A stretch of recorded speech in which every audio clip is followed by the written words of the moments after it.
Welcome to everybody. It's great to have you here on this Thursday early evening. It gets dark so early these days, doesn't it? Let me introduce to you the panel. I'm Judith Richards. I'm the creator of TRTP, the Richards Trauma Process. And we have joining us this evening, Dr. Helen Mursell. Helen's a clinical psychologist in Melbourne. And Helen and David Cluff is here. David is a counsellor in Queensland. And both are TRTP trained practitioners. Helen, do you want to say just a smidge about you, and then David? About me? So yes, I'm a clinical psychologist, been practicing TRTP for about 3.25 years, and it's changed my life personally and professionally, in as far as not only am I bombarded now with clients, that's because clients get well, and they get well safely, and they get well quickly, and it's just the most rewarding thing that one could ever wish in our field, is to actually help people, and it really is a gift. It's a gift that gives back as well. So very Thanks, fortunate, Helen. and grateful. And how long have you been a clinical psychologist? About 22 years. Yeah. You look too young. And it's about my fourth profession actually. And I've trained in a lot of techniques, looking for that special technique, and I think I found it. So. Well, thanks for joining us, Helen. Helen brings a wealth of experience and expertise, as does David. David, can you tell us a little bit about you? Actually, I'm relatively young to the industry, if I was to contrast myself with Helen. But since practicing beyond, I guess, qualifications since 2015, TRTP practitioner for just on a year now, and probably on a bit more of an interior journey much longer than that. So in the terms of practice, pretty young, but in terms of the journey of self-awareness and development and exploration of life and all things great, much longer. Yes. You have an extensive CV in that department, David. So let us get on. Just a little bit of housekeeping. Thanks, Helen and David. But just a little bit of housekeeping. Please don't put your hand up, because I don't know what to do. But if you have a question, which as we go along, you will have questions, obviously. John Mew, thank you for that. We'll be in touch.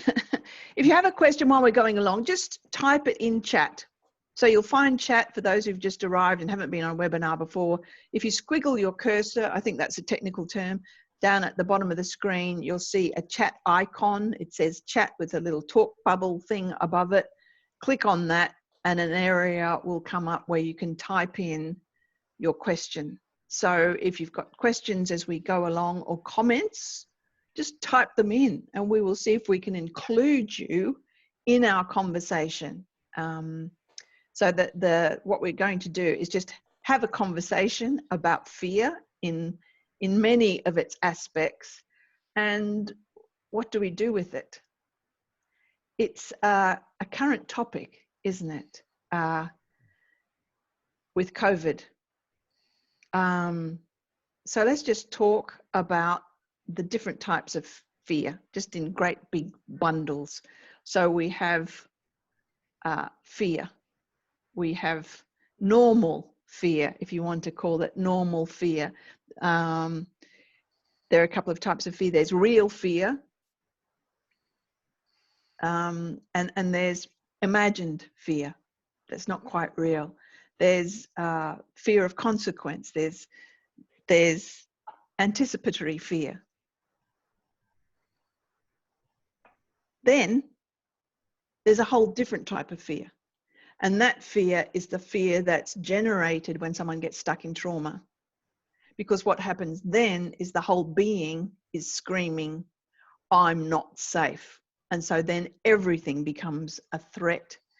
And just before we go into other fears, I'll just explain to those who are new to this model, what that means. So let's take away the word trauma, because most people think war, etc., and let's just talk about distressing events. So we have a distressing event, our amygdala fires, we release adrenaline, cortisol, etc., all the stress hormones, our frontal lobe shuts down, our digestion shuts down to ensure that there's enough blood and energy in our extremities so that we can fight or flee. One of the other things that happens is the hippocampus gets shut down. The hippocampus is responsible for memory, for taking the event once it's over, putting it in the warehouse of memory, shutting the door, and it's over. That's done. And we carry on with our life. But what happens when people get stuck in trauma is the hippocampus doesn't do that. It just, folds its arm and says, no, not playing, not going to do that. And so what happens, instead of the event or events being stored in the warehouse of memory and the door shut, it gets stored in the video, in the unconscious, like just like a videotape loop. And it's not brought to an end. It's happening now. It's happening now. That event when I was 3, and when I was 7, when I was 12, when I was 23, when I was 26, when I was 32. And all these videotape loops that continually trigger in the unconscious. And the unconscious, of course, runs the body, runs every chemical reaction, every electrical response. So the body continues to respond as if these events are happening. It's like the distress in a balloon builds up and builds up and builds up until it can blow out. It can be a catastrophic event or just the straw that breaks the camel's back, and people blow out either into the hyper-aroused state of anxiety, fight and flight, or the shutdown state of depression. And if it's a catastrophic event, of course, there's PTSD, etc. So let's just talk about that and talk about it in relation to what's going on now. Because, of course, we live in interesting times. There's a supposed Chinese curse, may you live in interesting times, and I think we certainly do. And with COVID, how we're experiencing COVID now, and there's such a range of response, isn't there? From, she's right, to extreme, even phobic fear. And what's happening is people are responding to COVID, and David was just talking about this before we came on. People are responding to COVID. What I'm experiencing now is a culmination of all my past. So if someone's balloon, as it were, doesn't have a lot of pressure in it, well, people's response to COVID will tend to be measured and, not over the top, and balanced. But if someone's balloon is distended with so much distress from that event and that event and that event and that event and that event that was so distressing that have never been resolved and stored properly in the warehouse of memory, well, COVID will be experienced, catastrophically off the charts. So I think it's important to remember that everyone is responding in relation to their past and how much distress is in their balloon. And it's important to be kind. And no, we haven't walked in those other people's shoes. Helen? And so instead of the straw breaking the camel's back, it's the event that burst the balloon. Oh, I like that. Can I use that? Yeah, so those that have got a nice squishy balloon with not much in it have got plenty of room for this most recent event, and they're able to cope and manage for it. For the people whose balloon is extended, this COVID has just really popped their balloon. Popped their balloon completely. And that's the other reason why all the other stuff is coming up and raising. And on that note, what's interesting clinically is it is like, so for some people it is clearly about COVID, but for other people it is like COVID has triggered this cascade of other events that they're now focusing on. So even I've had some clients who have sort of presented with health anxiety, yet they're fine about COVID. They're not worried about getting the virus, but it's triggering these fears around getting cancer and all these other things. And it's just really quite fascinating to Isn't it clinically interesting? observe. All these things that are actually symptoms of the same thing, which is the distress level in the balloon, if you like, and the symptoms that seem unrelated to the current context. Aren't we fascinating as people? I love it. And what are you seeing anything in your clients, particularly, David, at this time? I think in some clients who have a history of being unwell and the familiarity of being unwell as a means to draw connection, as a means to bring people in and look after them and sympathise, an escalation because of COVID. There's also the collective disturbance that occurs in families and the small community groups, church groups and so on, even though they haven't had much chance to be face to face. But those groups that do meet, these conversations can become like a snowball rolling down a hill, and they're all trying to resolve the unresolvable, and so the fear escalates within them, and they walk away from those experiences sort of carrying more than they know what to do with, and not knowing how it even got there. And then people who are just galvanized to TV, and that really is another symptom of people in fear, just looking for an alternate or looking for a diversion, or there's almost an addiction about it. Yes. As a coping mechanism. It's an interesting addiction, that one, to be glued to the television set or to the screen, the phone screen, whatever. And I think it covers, Helen. Are we talking about watching information about COVID? About COVID. Yes. Because it's trying to reduce their anxiety. If I know all the information, I'll be prepared.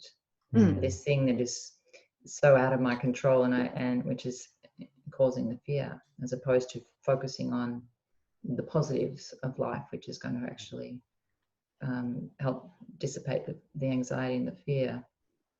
They're looking, if I just find out this piece of information, then I'll be okay. And it's just actually feeding into their fears. Yeah. Yeah. It's an interesting phenomenon, that connection, like that umbilical connection to the news. And it feeds other addictions as well, you know, our physiological addiction to drama, etc. But we won't go into that. Probably not on this call. You were talking earlier, just before the call, Helen, if we just go off into other fears, you were talking about, in relation to COVID, that anticipatory fear. Yeah, because so this situation is really triggering that, because the future is so uncertain, and the virus, you can't even see it. So there's so much uncertainty around that. So sometimes anticipatory grief can be around fear around someone's going to die. In this case, it's this fear of this virus and what does the future hold. And it's the first time that collectively everyone is in the same boat in terms of that and the unknown. So there's not, it's hard for people to get that reassurance.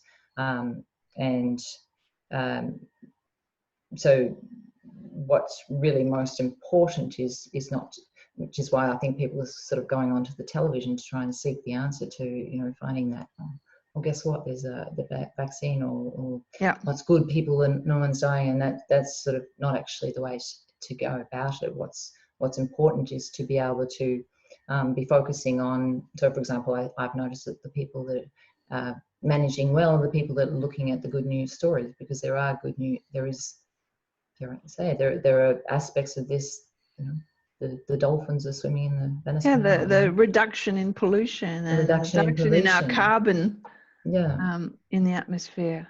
Yeah. And by focusing on that, that's reducing, perhaps helping people to experience positivity, which then enables them just, to get out of their amygdala and be in the prefrontal cortex and give them the best chance of actually, managing life. There's nothing to be gained than feeding into that, the stress of the event by, but it's that false sort of sense of security. If I know what's going on, I'm going to feel okay. But no, it actually just feeds. It feeds it. It's like a monster, and it gets bigger and bigger and bigger, and the unsolvable, the unresolvable becomes more unsolvable. And you were talking about mindfulness in relation to that, Helen. I like that one that you said about. I like that one. Say that one. So there's it's a bit naughty, but anyway, if you have one foot in the past and one foot in the future, then you're peeing on the present. Yes, I like that. And never more than now do we need to be present in the moment. And in terms of our mental health, what that statement usually refers to, if we're ruminating about the past and we're focused on the past, that often sort of leads to depression, whereas worrying about the future is what sort of feeds anxiety, the what ifs and the catastrophizing. So, more now than ever, we need to really be present and mindful and keep focused on the now, because right now there is no suffering. For some people there may be in the world, but right now for most of us in this moment, particularly in Australia, what brings the suffering is us thinking about the future or bringing the past into the moment, which creates the suffering. Or as famously said, all suffering is resistance to life as it is. That's right. Yeah, exactly. Yeah. So, yes. And you were talking earlier, before we came on, David, about the origins of fear. Yeah, and of course everyone has their own unique story. And, I always like to sort of imagine, like we do for any other species or mammals, or I guess any living creature optimizes and thrives given certain environmental parameters. But when those environmental parameters for us are reversed in some way or turned upside down, some of the biological and neurological development gets upset, and there's a compensatory fallout to that. So if those who are supposed to love me don't love me in the optimal way, and I don't feel protected and safe, then as a child with that egocentric brain, I'm going to personalize it in some way, and I'm going to develop strategies to protect myself in despair of nobody else there to protect me. And those strategies aren't necessarily that healthy, don't always turn out to be healthy. Some can look good, like appease and pleasers and rescuers can look good, but eventually that'll reach points of exhaustion. And those who move more to fight, of course, are going to be more obtuse and seen in a negative light because they're demonstrative, and those who shut down and freeze or flight are going to be probably seen more in a passive way, but they're all the same. And so from my perspective, it's just recognizing that family of origin for me was a perception of an absence of safety when certain people were at home. And so early childhood was all about learning how not to get caught in the crossfire, how not to get seen, because being seen meant blame, being seen meant getting in trouble, being seen meant you're a bad person. And so looking at that as an origin of fear, the adaptation in adulthood and in relationship has more about, as you move towards intimacy and closeness in relationship, has more about, the belief that you are in trouble if you do get seen. So you learn creative ways to never be seen and hide yourself in language, hide yourself emotionally. And that's all fear oriented. for the belief that the other person is going to hurt you or harm you in some way. And it's not real fear, but it's just developed. Yes, developed fear. I think, I reckon we all have this primal fear that, from way back when, where if this fear of rejection and being cast out, that we will die because we won't be able to protect ourselves, we won't be able to hunt, etc. So it becomes in some people this phobic fear of if I'm rejected, I'll die. And if someone's living in that space, there's so much distress in that balloon, and then we add COVID on top of that, of course they're going to blow out and their stuff will come to the surface. And especially in this time of withdrawal and quiet and isolation, which is lifting a little now to a lot of people's relief. And as Poppy Hearn says, on a positive side, this fear has also turned into a positive for many people where they've stopped to reflect on what they haven't had time for. She said, I'm now going on at a slow pace and enjoying it as there is no pressure. And that's marvelous. I mean, some of the stories that you hear of people going into that loveliness, and also someone saying here, gratitude journals have been really helpful for some. Yeah, because that trains us to look for the positive, look for what to be grateful for. The reticular formation, the reticular activation system, is a marvelous thing in the brain. So we get bombarded with squillions of bits of information every second. And if we were conscious of it all, we'd go insane. So we have this marvelous reticular activation system, which filters out what we don't want to see and brings to our conscious attention what we're looking for, what we want to see. And so, as Helen was saying, some people in the current situation are finding lovely things that their attention is drawn to, that their reticular activation system presents to their conscious mind, like the lack of pollutants, the dolphins swimming in Venice canals, etc., etc. Whereas others, particularly those who are stuck in the state of I'm not safe because of dreadfulness that's happened in the past that has never been filed properly in memory, all the dreadfulness is being drawn to their attention. It's a radar. And those gratitude journals train the reticular activation system going, hey, bring to my attention things to be grateful for.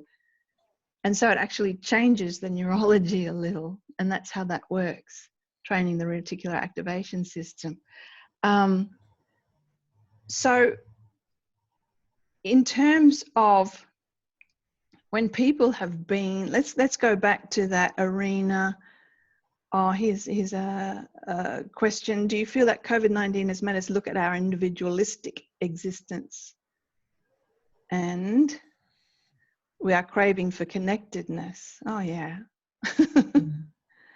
I think it is definitely triggering the fears of abandonment and rejection in many people, especially those that are living alone. I've noticed that this week, people are doing it tougher this week, and I'm trying to work out that. I think the novelties perhaps has worn off of sort of being alone and not having that connection of others. I want to say novelty, you know, sometimes there were benefits for people to work from home, they didn't have to travel, etc., etc. But now for some, the loneliness is setting in, and that lack of connection is, and it's triggering these fears in the balloon of abandonment and rejection. And just today was sort of talking to someone who is single, and they're thinking, well, how am I ever going to meet someone? How am I going to date? Am I ever going to date again? Am I ever going to meet someone? Am I ever going to be able to, that's a really interesting and important point. And so we'd be triggering a lot of fears, this lack of connection. Yeah, it's a good point, Gisela. We are craving for connectedness. We're moving, of course, we move towards what we want, and we're fleeing the fear of being alone and abandoned, and that primal fear of if I'm alone, I'll die. So And it is pushing us more towards that connectedness and being more conscious of it, I think, because we miss what we don't have, and we don't know what we have until we don't have it. So that isolation is putting it in our face. And it's marvelous how some communities are coming together and looking after each other. Some are doing it really, really well. Belinda, it seems to be opening awareness of our children, their world, how they're learning, how behind they are. Whole new level of parental guilt and anxiety. Yes, Belinda, indeed. And, you know, really, the kids are going to be fine. Kids are going to be just fine. But yes, that parental guilt, that huge fear that I won't be enough.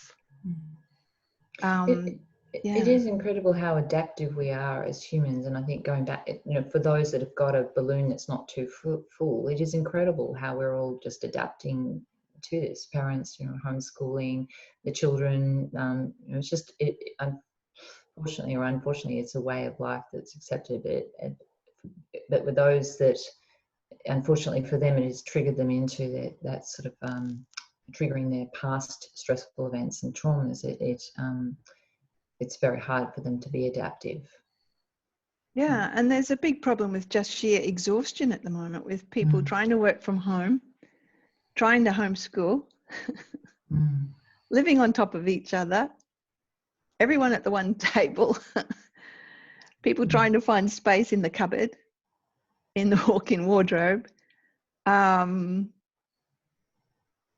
There's lots of pressures on, and of course when there's lots of pressure, the cracks appear.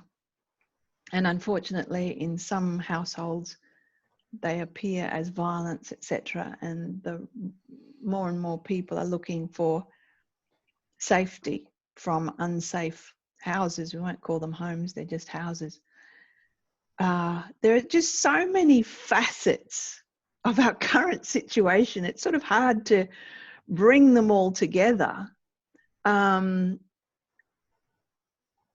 And to offer people some solutions. And here, you know, a number of people here have said creativity, being creative, art, writing, stories. Creativity is how do you think creativity assists us in fear? Helen and David. I think all the creative outlets serve in a way that get us out of our head. Engage the imagination, which is the language of the unconscious, and we all know the importance, I guess, therapeutically, of externalizing and getting out of us what might be trapped in there. And those expressions are always going to have some therapeutic benefit for those, and even if it's not done in a therapeutic setting, it still has therapeutic benefit regardless. So I think all those, you know, even including poetry and music, for those who can venture into those spaces, you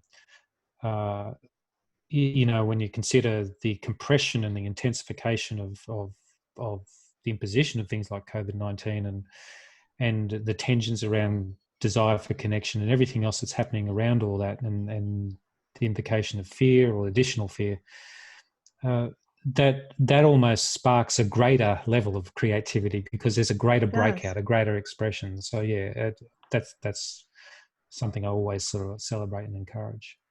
It's really interesting. It's always interested me that that beauty.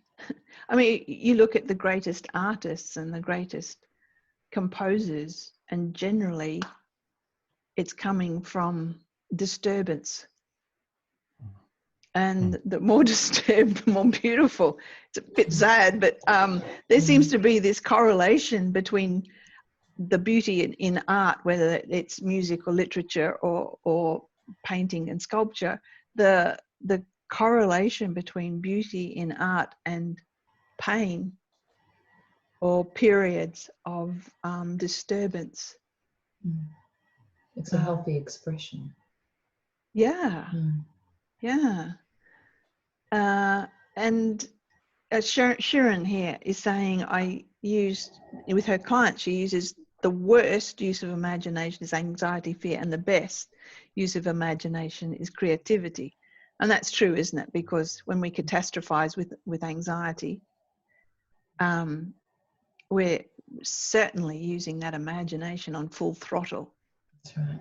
Sometimes clients in TRTP say, "Oh, I can't imagine," and they present with anxiety. It's very easy to help them to understand that they're actually extremely good at imagining. So creating the worst case scenario in their life, and they're feeling the emotion. So it's actually a great opportunity for us as clinicians to say, you know, what we when we richly imagine something to the point where we feel what that's like, that's what we're doing here. And you richly imagine the worst case scenario and you feel what that's like. That's imagination. And it's an extraordinary phenomenon that that what we richly imagine, the unconscious and the body believe is actually happening. And we can do that to uplift ourselves and assist our body, or to just crash it. And the thing is, we go into fear and we go into those imaginings of terrible things that could happen. And what happens, first thing that happens is our immune system crashes. Hello? We're in the middle of a plague and we're all in fear, and that causes the immune system to crash. That's right. And so the best thing that we can do is use the imagination for positive. So as some of our attendees here have put forward, to use it for creativity, just in terms of that idea of in order to illustrate that idea that the body and the unconscious believe what we richly imagine, let's just do a couple of quick exercises. Some people who've been to webinars with me before have done it before, but just imagine that you've got a wedge of lemon. And it's one of those really drippy lemon wedges, really drippy, so you've got drips coming down your hand. And you know what you're going to do? You're going to stick your teeth in and suck. You ready?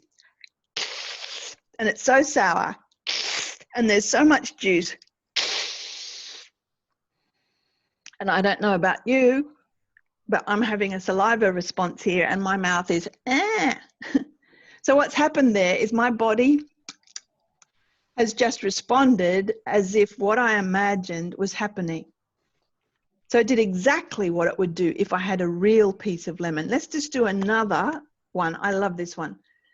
If you put your hands up like this, and if you look at your middle finger, just the middle one, most people have one middle finger just a smidge longer than the other. My right middle finger is a smidge longer than my left finger. Some people don't, but generally there's one that's longer than the other. So let's just do a little exercise.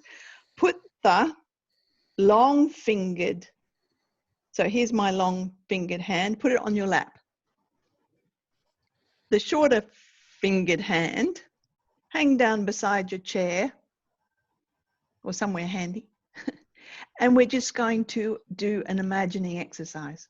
So just imagine, and I'm bringing up my hands to show you what we're going to imagine. Just imagine there's a weight on that middle finger. So stretch out your hand, stretch out that finger. As you imagine, there's a small weight. It's not hurting. It actually feels quite good with that traction. You can feel it up through the back and the front of your hand. But what's interesting is you get a sense that your finger is getting longer and longer. And bit by bit, slowly, it's just getting longer as that weight pulls it down and down, getting longer. And now just imagine there's another weight. Ooh, ooh, and now you can feel it up your forearm. It's not hurting, but it wouldn't want to be a lot more. And as you imagine those weights on your finger, that finger is getting longer and longer. You get such a sense of it. As it gets longer, it feels rather interesting as it gets still longer. And now imagine there's a third weight. Oh, now you can really feel it. Feel that as you get the sense that that finger is getting longer. Those weights are just pulling it down and down.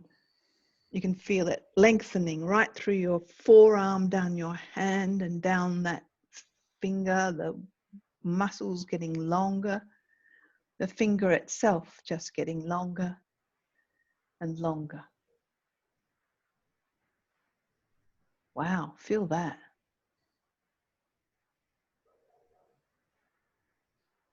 And now bring your hands up and check. Is there any difference from what it was before?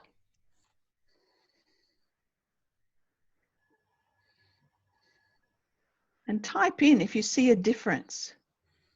Yeah. So you can see on my hand, my shorter finger is now longer. Yeah, Judith Tobin, lovely to have you here. Barry Fielding, yep. Narelle, yep.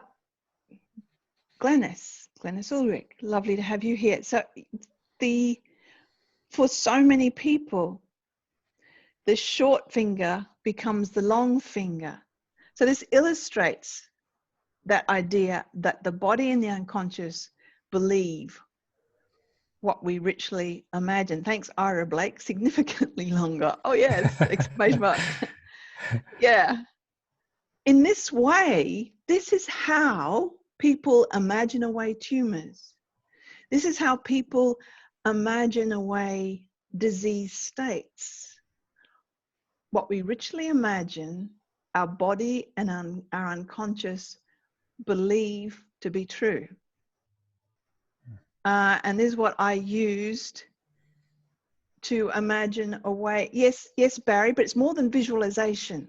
Let's just talk about the difference between visualization and imagination. Visualization, you see it. Some people are not visual. Imagination, you feel it. You sense it. It's a lived experience. Yeah. So thanks for that comment, Barry. Yeah, it's the lived experience of it. Because what we were doing is just feel that. So that's the key. And so with that, I got rid of hydrocephalus and various other things that happened in my body. And if we transferred this idea that the body and unconscious believe what we richly imagine over to our current crisis, our current challenging situations with COVID, when we catastrophize, whether it's about COVID or about something else, like Helen was saying, some of her clients are presenting with phobias and fears that are nothing to do with COVID, but they're all symptoms of the same thing. When we richly imagine, our body responds as if it's true. So we go into that fear, we go into the different scenarios, and our body believes that's happening. And so what does it do? It shuts down. It goes into protection, and the immune system just crashes. So it's so important that we use our imagination for positive things. And like someone, I think it was Sue saying about the gratitude journal, Helen talking about the mindfulness, and David talking about the creativity and what that does. The imagination is such an extraordinary tool. I'm sure the word magic comes from the word imagination. So have you got anything more to say about that, Helen or David? About the power of the imagination and how it impacts our physiology? No? That's okay?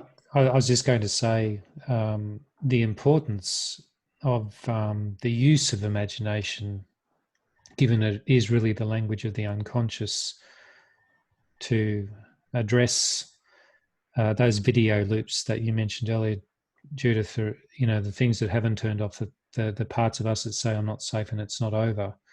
And the contrast that with someone with a fairly full balloon trying to engage their conscious self, which is strategies, and even mindfulness can be so exhausting because they've got so much to deal with, a constant flow of anxiety and fear to arrest, and strategies used with conscious energies sometimes can exacerbate or make worse because they create more modalities of failure for the poor people that are suffering with such an inflated balloon. So the use of unconscious or the imagination as a means to arrest and negate some of those video loops that have been running forever.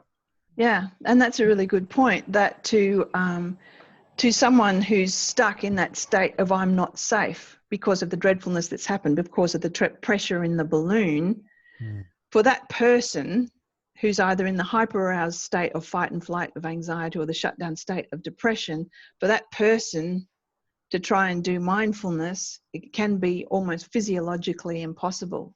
Certainly for someone in the throes of extreme PTSD, it's impossible to do mindfulness.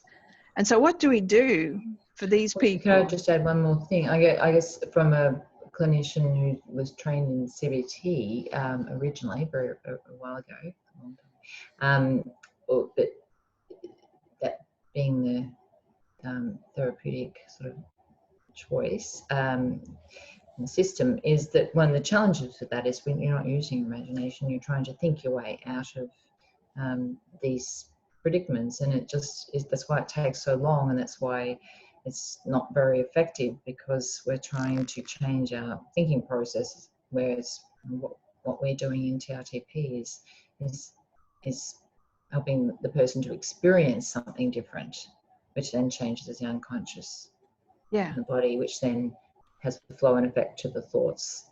And, that's a good point. So the imagination is crucial, because that's the language of the unconscious, and that's the powerhouse of the mind. So you're working with 90% of the mind instead of 5 or 10% of the mind. So it's a lot easier. Yes. I'm just about yes. So what Helen, I'll just recap what Helen's just said. So when we have these distressing events and they're not stored properly in the warehouse of memory, they're stored as those videotape loops, and they build up the pressure in our balloon of distress, all these videotape loops when I was 3 and 10 and 16, etc. And so with CBT, cognitive behavioral therapy, it's all about the cognitive mind. And I'll just do a very complex infographic here, which is a diagram of the mind.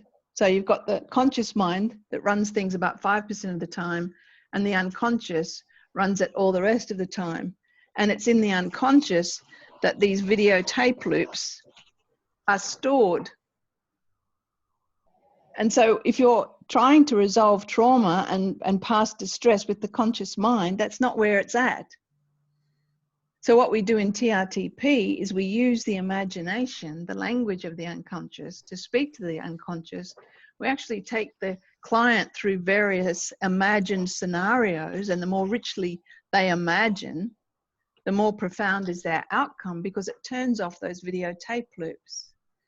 And so what happens is it moves someone from their whole being screaming, I'm not safe, to it's over and I'm safe now. That's add in a something to nutshell. that? Yes, sure. So in the same way that in COVID, we really are, we don't have much control on the scenario, and so by thinking about it a lot is just feeding into anxiety. In a similar way with stressful periods in our life or traumatic events, thinking about it, telling a story doesn't help, because there's nothing we can do about it. I mean, and telling the story over again, it was stressful back then, it's stressful now. Whereas, as you were demonstrating there, and you actually go into where the memories are stored and turn off that loop, that videotape, that's when you can create that change. And that's when the pressure in the balloon reduces and allows our resilience. So we're responding to our current situation rather than to everything in our past, as we spoke about right at the beginning. And we can deal with that that part of it that we can't change. We can't do anything about this, and we can manage that. But if it's just another thing that we had no control over and we weren't empowered in a position of empowerment, it's just another thing that renders us a victim of our life. Yeah. And so as you were saying, Helen, that you notice in your past clients that their response to the current challenges are more measured and more balanced because they don't have all that pressure in their balloons. Yeah. And so on that point, just earlier, I had some emails from people coming to this webinar asking about the training. And we're doing because of the current challenges, of course, we're doing all the training online now. We've just completed a 3-day workshop in the current group that are going through. It's an 8-week training program, and it's all online now, which is fabulous. And we were wondering how it would work in the transference, but we found on the weekend it was fabulous, wasn't it, Helen? It was even more intimate than in the bigger group, and we had lots of things happen. So what is happening in the world of mental health is, as Catherine was saying, it appears that fear is also contagious. Is there a collective consciousness aspect at play in addition to our individual emotional status? I would say yes. It has been proven by various quantum physicists that our emotions, energy and motion, impact each other and are contagious for positive or for negative. And what we're finding with this current challenge is, of course, that anxiety, depression levels, mental ill health levels are increasing. Domestic violence is increasing, and it's getting worse. People's stuff, I think that's a technical term, is coming up, and at such a rate. We have, quantum physics. The science of epigenetics has proven that trauma is passed on from generation to generation in the DNA. But that's a proven thing now. And what's happening is we also have this collective consciousness of what happened back in the bubonic plague and in this plague and in that plague and the Spanish flu.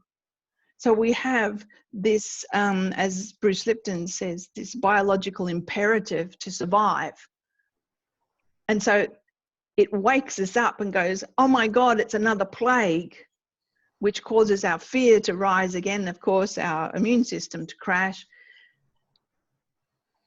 And what happens is we are on the edge of a tsunami of pain, because not only do we have the generational trauma of past plagues, but just look at last century with all its wars, etc., etc. So people's stuff, it's like it's snowball, and now our systems, our current mental health systems, are not coping. Every conference on PTSD is about how do you manage the symptoms. Very few people are talking about, well, how do you just fix the bastard? How do you stop it? Because if you turn off those videotape loops, the symptoms disappear, the symptoms of anxiety, depression, PTSD, and then people's response becomes much more normal. When people are in the throes of anxiety and depression, a stressor can be this big, but their response will be this big. So what TRTP does is it restores resilience, and it restores the system to being able to deal with distressing events that happen and keep self-regulating. Because in anxiety and depression, PTSD, etc., self-regulation is turned off. We never come down from those states of either hyper-aroused or shut down of anxiety or depression. John Mew, listening to you on YouTube today opened my eyes to investigate and realize my PTSD was triggered living with 5 people with borderline personality disorder. Well, that would be challenging, John. So what we do with TRTP is we take someone from those states of fight, flight, or freeze, and the system goes back into self-regulation. So there'll still be stressful events because life happens. But what happens is the system calms itself. When people are in dysregulation and they either get stuck up in fight and flight or in the shutdown of freeze, and they get stuck there. And it doesn't matter what you do cognitively, it's all stored in the unconscious, so you have to fix it. So what we're doing with TRTP is actually taking someone by the hand and taking them to the other side of their pain. And that's what we need to do in this time, to really connect with people and really offer them the assistance that is so desperately needed. There are so many people, it's like they've got their hands up drowning. And we need to have the tools, the wherewithal to throw them the life-saving rings and to get them out of their pain. So if that calls to you, and there are so many now, psychologists, mental health professionals saying, I'm trauma-informed, but more and more of my clients are presenting with obvious trauma issues, and I'm trauma-informed, but I'm not confident, I don't know what to do to actually help them to move past that trauma, to actually resolve their issues and have them free of their pain. So we're getting that all the time now, which is really both good and bad, isn't it? So if this calls to you, if you would like to be able to sit in front of clients and actually assist them to wellness, I say to a new client, we could return you to normal, but why would we do that when this is your opportunity to create extraordinary? Because that's what we do. The world is in a really bad way. Have you noticed? People's pain is coming to the surface, and we have to be there to take people by the hand and pull them out of their pain. Nyan says how to unstick free the body. If your body gets stuck, what is advisable? Well, the unconscious runs the body. Nyan. The unconscious runs have you noticed? You don't have to think about your heartbeat. You don't have to think about your blood pressure. You don't have to think about what your kidney's doing. The unconscious runs every chemical reaction, every electrical response. When your unconscious is screaming, I'm not safe, your body responds to I'm not safe by having an extreme fear response. The gut shuts down, various systems in the body are reduced, including the frontal lobe. The hippocampus shuts down. We can't remember things. We suffer from craft, can't remember a freaking thing. All we have to do is turn off those videotape loops, return the person from I'm not safe to it's over and I'm safe now, and the symptoms disappear. The symptoms, anxiety, depression, PTSD, etc., etc. It's really quite simple. It's not rocket science. So if you're interested at all in joining us, if you just put interested down, we'll just get in touch with you. We'll send you an email or something. But thank you for joining us. Thank you, Helen. Thank you, David. The next intake is in October, and David and Helen are actually on our teaching team, helping with the teaching and mentoring students who come into the program. Everyone who comes into the program, the 8-week program, actually has a mentor. So if you come into this program, Helen or David or one of our other team will actually be holding your hand through the process as you go through your first clients. The support that you receive is extraordinary. So we have to do something, people. We are taking this internationally. We're doing the research to prove the process. The world is in deep shit. We have to do something different because what we're doing is not working. Thank you so much for joining us. Have a lovely evening. So just quickly type in if you're interested in joining us in the training, and we'll just get back to you in the next few days. Thanks for your comments and for your engagement. And yeah, have a great evening, and let's all stay safe and keep that pressure out of people's balloons. Thanks a lot. Bye-bye. See you. Thanks for joining. Bye.